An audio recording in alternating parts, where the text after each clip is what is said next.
Welcome to SVG-TV News for Monday, November 16, 2015. I am Jennifer Richardson with the details.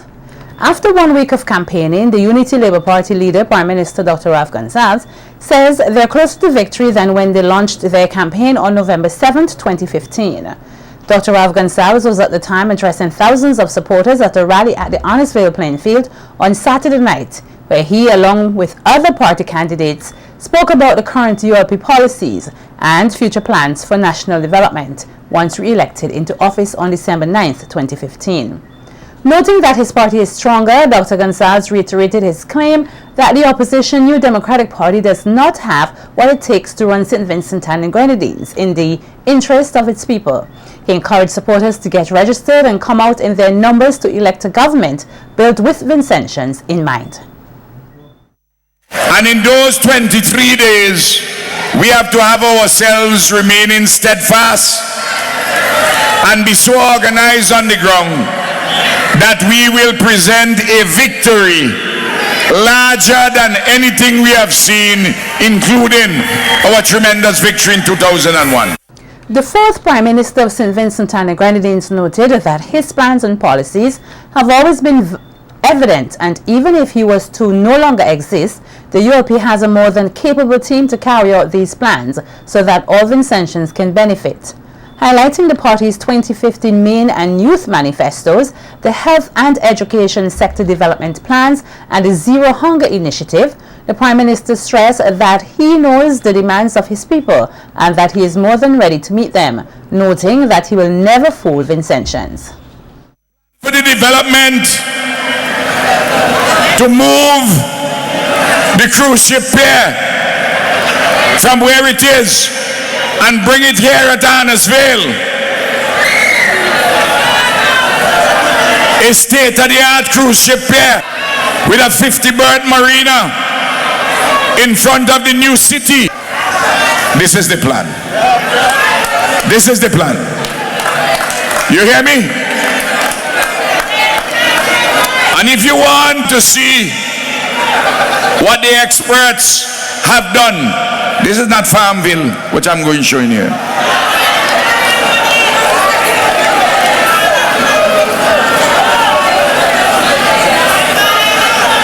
This is what the experts have drawn to show the layout of what in front here would look like after you put the Unity Labour Party government back in power and what we'll be building. On the Argyle International Airport project, Dr. Gonsalves said that while the doubts still remain, he is more than confident that the project will be completed, outlining that on Thursday, November 19th, a test flight testing the approach lights on the runway will be done as part of an assessment before the Eastern Caribbean Civil Aviation Authority can approve the opening of the Argyle International Airport. I read and I hear what Eustace says, that he will have to go to an international company to get the money to finish the airport. But first, he will study it. And he said in New York that he doesn't think it can open until 2020. Well, as if you make a mistake and elect them, because they say that they want to keep in their manifesto, they say they want to keep E.T. Joshua functioning until 2020. Why will you want to keep E.T. Joshua functioning until 2020 if you're not intending to keep Argyle waiting until 2020? But I want to tell you, I have all the money to finish the airport because there is very little remains to be done on the airport, and the airport will be finished soon. And the leader of the opposition New Democratic Party, Eustace, says that he is in no doubt about his party's chances in the December 9th, 2015 general elections. Yusuf says that when it all boils down, the fact of the matter is that the NDP is the only party that has been able to address some, if not all, the issues that affect Vincentians on a political front without sidestepping the most important ones that people care about. So I want them to know that I intend to give him the best licking of his life, and he will get it on December 9th, 2015.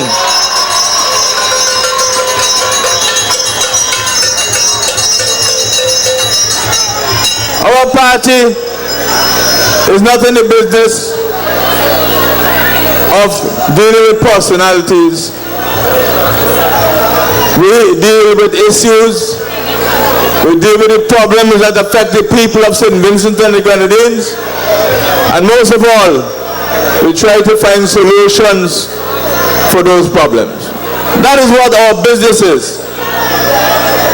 To come to you, having analyzed the problems that you face, and tell you what we propose to do about it. Yusuf also announced plans to reduce the cost of electricity in St. Vincent and the Grenadines by removing VAT on consumer bills once elected to office.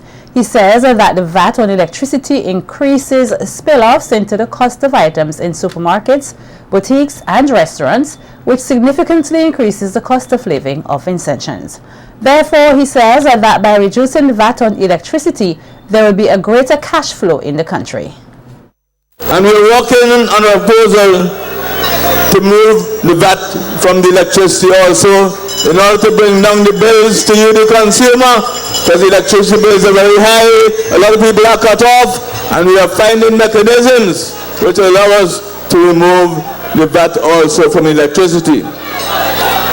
But more importantly, in addition, removing it from electricity also helps business. It helps all businesses in this country, small shops, big shops. It helps if the VAT is removed, because they are more competitive and they can do more business. So we're not just talking about VAT on consumer goods, we're also talking about VAT on electricity to make our products cheaper so can we export and do more and employ more people. With a strong leadership, a vision, developmental narrative and powerful representation, the Unity Labour Party is equipped to lead this country. That's according to the ULP's candidate for South Leeward, Jomo Thomas, speaking at a ULP meeting last evening in Clare Valley. Offering himself as a humble servant, Thomas said that if elected, he will ensure that the residents of South Leeward get a fair share of all that the ULP government has to offer. Noting what he says is the consistent progression of work done over the 14 or so years of the ULP regime, Thomas pleaded for Vincentians not to be blindsided by gimmicks and false representatives from the NDP, who he says never strive to truly serve the people. Clear understanding and a clear vision and a clear view that you can go to Ralph Gonzalez and you can come to the Unity Labour Party. And sometimes you might be slow in responding, but bet your life and put your pot on the fire that this Prime Minister and this government would do what it takes to uplift the people. And all we want is to uplift our people even further. All we want is to ensure that the people can feel something happening. And I know that you feel that good things are happening in St. Vincent. I know that you feel like other people across the region and across the world. If you don't want Ralph Gonzalez, there are so many people who want him. But I'm saying to you, we cannot lose sight of the fact that this is a son of the soil. And this is a man who must keep at the helm. Thomas told the gathering that the NDP offers no better alternative for the development of SVG. He said that Vincentians must choose to go forward in the hands which will ensure national development with a government who is ready to enhance education, agriculture, health and fisheries, reduce poverty and hunger, and build a better St. Vincent and the Grenadines. The future of St. Vincent depends on it. Many of us across this country say that we are voting for our children's future. But I want you to know that the future is now. I want you to know that if you make the mistake and go back, you will dash your children's future. I want you to know that the future is today. And this is why you have to go out and work. You have to ensure that you do all of the things that are necessary and proper to ensure that you get all of those persons who are turning 18 now. You get them to register to vote. You have to ensure that the old man and the old lady who may not be as strong, you make arrangements to get them to the polls. You have to ensure that you go to the polls early. You have to ensure that you do these things, because without them,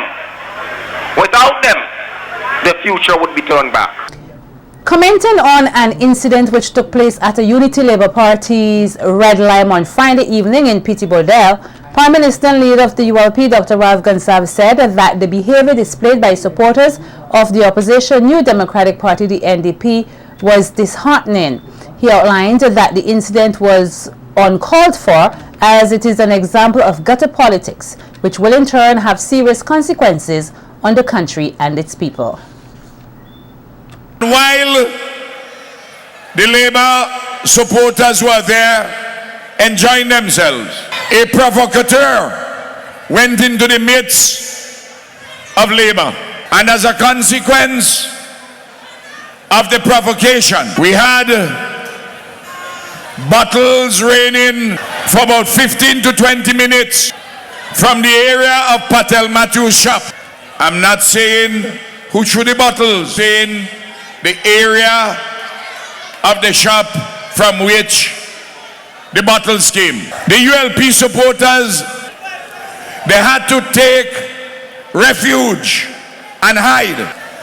And the only way the bottle pelting would have stopped is for Carlos James to take his licensed firearm and fire 2 shots in the air to bring some sanity to the proceedings in a defensive measure.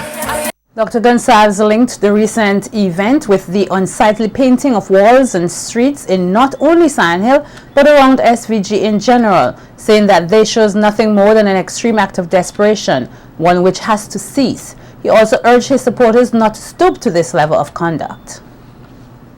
They are turning off right-thinking people, and right-thinking people are saying that if that is the way they are going to campaign, that is an indication as to how they would govern if you ever want to make the mistake and put them in office on the 9th of December.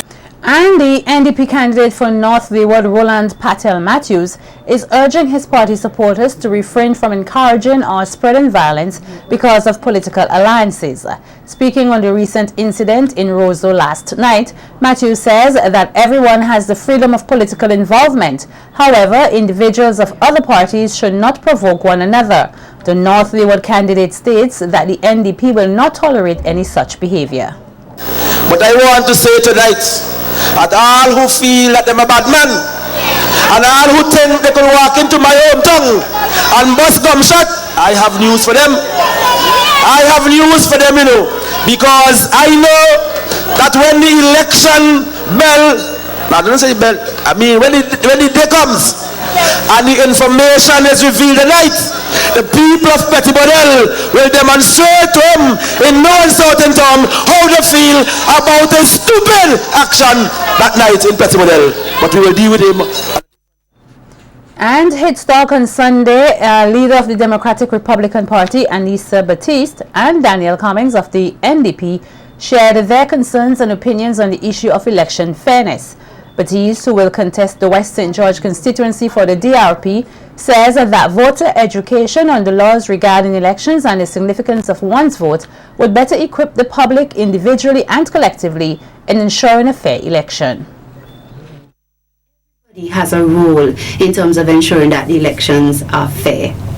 Because the information you have to have, the things you have to know, the things you can guard against if you observe, let's say, a presiding officer doing something, or even failing, let's say, to check the finger to make sure that there's nothing on it that could cause the ink not to stick, and therefore have the opportunity to go in another polling station and vote. All these kinds of observations are things that you can do if you know, if you're educated about the do's and the don'ts on election day, which will have direct impact on whether the elections turn out to be fair. The NDP's candidate for West Kingston, Daniel Cummings, says he is concerned about what he calls illegal transfer of voters from one constituency to another, which, according to him, affects the overall fairness of elections. What we have a problem with is that they're not seeming to want to honor the law, in that you're required to reside in an area, and I repeat, to reside in an area for at least 6 months. If you do that, then you're well within your rights to transfer from the constituency you've been in to the one you presently reside in. What we're finding is that people are being coerced into coming into an area where they do not live and being fetid for a couple of weeks and then being made to register in that area. And we have been warning that those persons will be prosecuted because the law is very clear on it.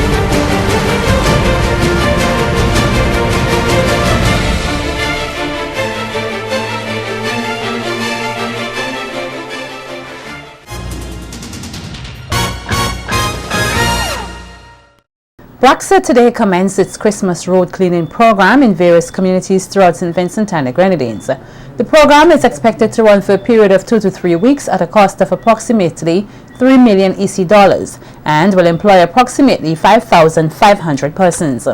These include gangs, jobbers and truckers who will primarily focus on the clearing of drains and road verges. The authority says it is also continuing with its 2015 road repair program, and all attempts have been made to schedule and implement these repair works to accommodate motorists and road users. It says the patching units are also out doing patching in various communities throughout mainland St. Vincent and some parts of Kingstown. The preliminary judging in the 2015 NTRC I-Square competition for secondary schools and the various divisions of the SVG Community College commenced here today. The participants are being judged in mobile and idea categories. The competition seeks to primarily focus on the importance of idea creation and the possibilities that can develop from the seeds of innovation that are planted in the minds of young people. Students are therefore being challenged to develop and present projects in the form of ideas and mobile applications. Here's a look at some of the presentations made today from the idea category of the competition.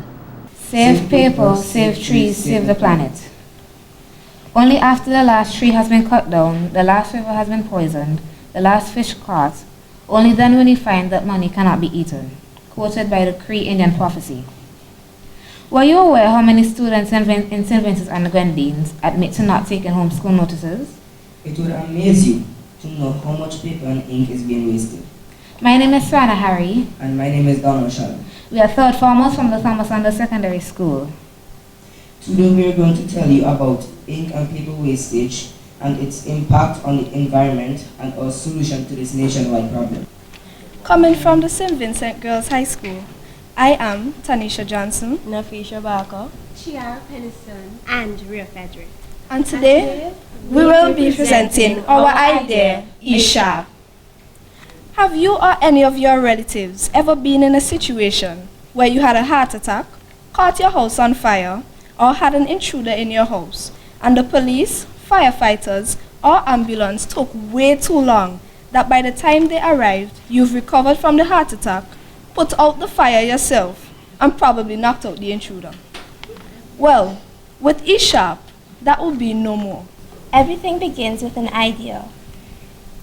Thomas Edison had an idea. Alexander Graham Bell had an idea. Steve Jobs had an idea. And today, we have an idea. The SVG Tourism Approved Licensing E-System. TAIL. Service online all the time. Yo, Lamar, are you going to go and watch the football match between Vincent and Guatemala? Yes, I want to go, but I don't know where it's taking place. Really? Yeah, and I don't even know where to find the information. Well, I have a solution to your problem. You could simply go to the NBC app and check under the sports section. Let me show you.